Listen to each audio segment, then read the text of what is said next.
ये other direction में ये।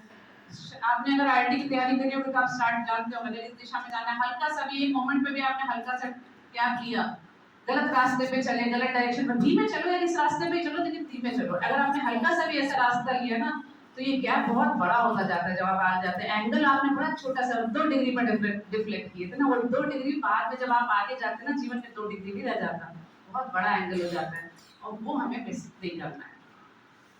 इससे मुझे चौथी जो बात जो आपको बतानी, कंसिस्टेंसी तो मैंने बता दिया कि आप मेंटेन करिए, बट आप करेंगे कैसे उसके लिए इंपॉर्टेंट है कि बहुत टाइम ऐसा होता है कि you might be studying by paper, newspaper पढ़ रहे हैं, कोचिंग का मटेरियल पढ़ रहे हैं, बुक्स पढ़ रहे हैं, ये पढ़ रहे हैं, वो पढ़ रहे हैं, आपका पढ़ने में उसके बाद मन खत्म हो गया। तो आप पढ़ाई का मोड चेंज करिए। मोड चेंज करने का मतलब है कि जैसे आप यूट्यूब पे वीडियोस देख के पढ़ लीजिए, है ना, आप वेबसाइट्स पे क्विज़ेस आते हैं उनको देख के पढ़ लीजिए।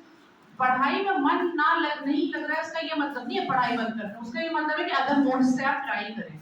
ठीक है, तो आप में से जितने लोग हैं ना, कभी कभी या तो आप हो सकता है इंटरनेट से पढ़ना बोर होने लगे तो पेपर वाली पढ़ाई कर लीजिए, लेकिन पढ़ाई होती रहनी चाहिए। अगर कभी होता है कि पीटी 65 पढ़ रहे हैं, नहीं मन करा, बहुत ही फ्रस्ट्रेट हो गए, कोई बात नहीं, ऑनलाइन पढ़ाई कर लीजिए।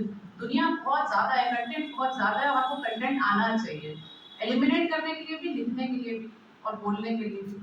तो आप मोड ऑफ पढ़ाई जो है ना, मोड ऑफ स्टडी, वो हमेशा थोड़ा सा वाइब्रेंट रहना चाहिए पूरे दिन में। जो मैं आपको सजेस्ट करूँगा मिक्स होना चाहिए। जब रात में आप बैठते हैं अपने घर में खाना खाने के बाद, किसी को पढ़ाई करने का मन नहीं करता, और कुछ होते हैं हमें नॉकटर्नल टाइप के लोग होंगे जिनको रात में पढ़ने में मजा आता है, वो अलग पॉइंट है, ठीक है। लेकिन जो दिन वाले लोग हैं वो थक जाते हैं, उस समय ऑनलाइन स्टडीज करिए, पढ़ाई करिए यूट्यूब के थ्रू, क्योंकि इंटरैक्टिव मीडियम होता है, आपको बहुत ज्यादा समझ आता है, आपकी एनर्जी कम लगती है, आपकी मेमोरी ज्यादा रिटेन कर पाती है। जो फिफ्थ पॉइंट मैं बताना चाहूंगी, एक आप लोग को यहाँ पे, जब भी आप यहाँ पे हैं, बहुत मन में डाउट आता है कि हम सेल्फ स्टडी से कर लेंगे या हम कोचिंग से कर लेंगे। ऐसा डाउट आता है कि नहीं आता? नहीं आता? आता है ना कि, तो देखो यार, सेल्फ स्टडी का कोई सबको नहीं होता है, एक्सक्यूज मी, सेल्फ स्टडी करनी है। कोचिंग आप इसलिए आते हैं क्योंकि कोचिंग आपको एक राइट मार्गदर्शन प्रोवाइड करती है कि आप सेल्फ स्टडी में पढ़ें तो क्या पढ़ें। कोचिंग का माध्यम से रिक्वायरमेंट सिर्फ ये होती है कि आपको वो गाइड करेंगे, क्योंकि आपको एक मेंटर की जरूरत होती है। जब आप पढ़ाई कर रहे होते हैं, you need a mentor, and the mentor is the coaching teacher, जो आपको बता रहे हैं कि बेटा पढ़ना क्या है, लेकिन बेटा को अल्टीमेटली पढ़ना खुद है।